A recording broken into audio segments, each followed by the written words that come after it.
যেহেতু গোটেই অসমত এই গো মাংসলৈ এটা বিতৰ্ক চলি আছে, গতিকে আমি কটাবাৰী মুছলিম সমাজেও এই কথাটো অৱগত, আৰু যাৰ কাৰণে আমি এই দোকানীকেইটাক আমি বাৰম্বাৰ অনুৰোধ কৰিছিলোঁ যে পৰিস্থিতি খুবেই বেয়া।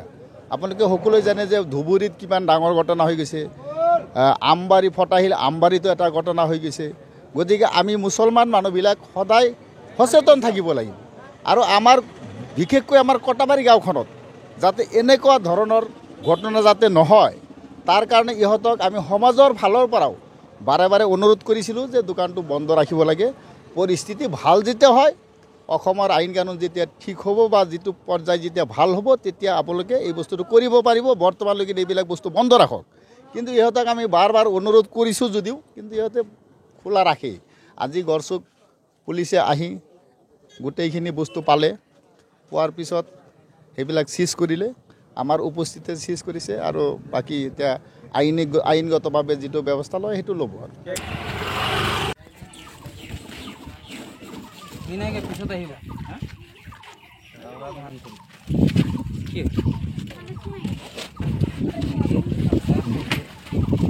আৰু ক'ত নিছিলে বিকিবলৈ? ক'ত নিছিলে মাংস? ক'ত নিছিলে বিকিবলৈ? আমি নাই কৰা। মাংসটো ক'ৰ পৰা আহিলে? তই নাজানো? এই যে দেউতাই কাটিছে বুলি ক'লে, তই নাজানো? তই কচোন ক'ৰ তই কাটিছ? হা, ক'ত পালি গৰু? তই কচোন ক'ত পালি গৰু? নহয়, গৰু ক'ত পালি? মই এইটো ক'বলৈ নাই, মই নাজানো। তই ইয়াতে থাক, নাযাবি তই। মাছ বুলি ঠগি লৈ গৈছে। চাওঁ ক'ত উঠাচোন, ঢাকনিটো উঠা। মাছ বুলি গৰু মাংস লৈ গৈছে, মাছ বুলি গৰু মাংস লৈ গৈছে বিকিবলৈ। কালি আহিছিল, আহি তেখেতলোকে কৈ গৈছে যে থানালৈকে যাব, আৰু কালিৰ পৰা মাংস 1 তাৰিখৰ পৰা নিবিকিব, মাংস বিকাটো মানা আছে কৈ গ'ল। তাৰপিছত কালিৰ কিজানি সিহঁতে যোৱা নাই নেকি মালিকবিলাকে, সেইকাৰণে আজি আহি কেনে মানে তদন্ত কৰি কেনে চাইছে, সেইটোৱে দেখা পালোঁ। আৰু মানে সেইখিনিয়ে বুজিলোঁ। গড়চুক আৰক্ষী আহিছে? হয়, গড়চুক আৰক্ষী আহিছে, পাণবজাৰৰ পৰা আহিছে, ক'ৰ পৰা আহিছে আৰু নে এখন দোকানৰ পৰা মাংস অলপ উঠাইছে। এইখন দোকানৰ পৰা অলপ মাংস পালে, আহি কেনে উঠাই লৈ গৈছে। যদি আৰক্ষীৰ কথা নুশুনে, যদি আমাৰ চৰকাৰৰ কথা নুশুনে, সেইটোতো বেয়া কথা ন। সেইটোৱে আৰু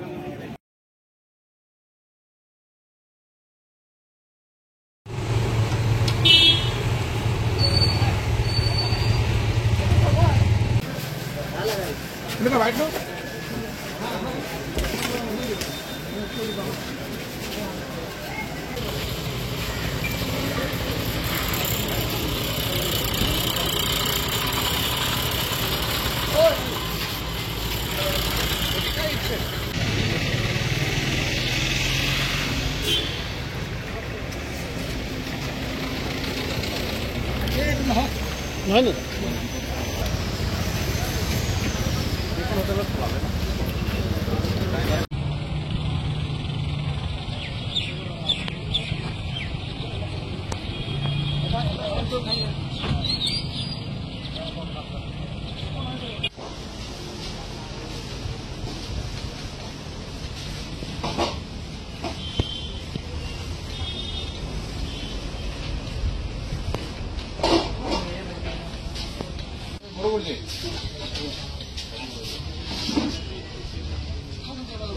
सस्पेक्टेड भी पाइছে अभी इन्वेस्टिगेशन কৰি আছো কিমান কি পাইছে কিবা পাইছে हां পাইছে সস্পেক্টেড পাইছে और যিমান হ'ব अभी সিজন চলি আছে মালিকৰ বিৰুদ্ধে কিবা আপোনালোকে পদক্ষেপ ল'ব নেকি যেহেতু কালী মন্দিৰৰ কাষতে যে ইয়াত মাংস বিকি আছে अभी देखते हैं अभी इंफॉर्मेशन इतना ही अभी मेरे पास ठीक है अगर जैसा होगा तो मैं एक बार शाम को ब्रीफ करूंगा प्रॉपर मीडिया में कितना क्या हुआ ऑपरेशन में कितना सीज किया है ठीक है तो थैंक यू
আজি এটা স্পেচিফিক খবৰৰ ভিত্তিত আমি গম পাইছিলোঁ যে কেইখনমান হোটেলত বিফ বিক্ৰী কৰে আৰু তেওঁলোকে বিফ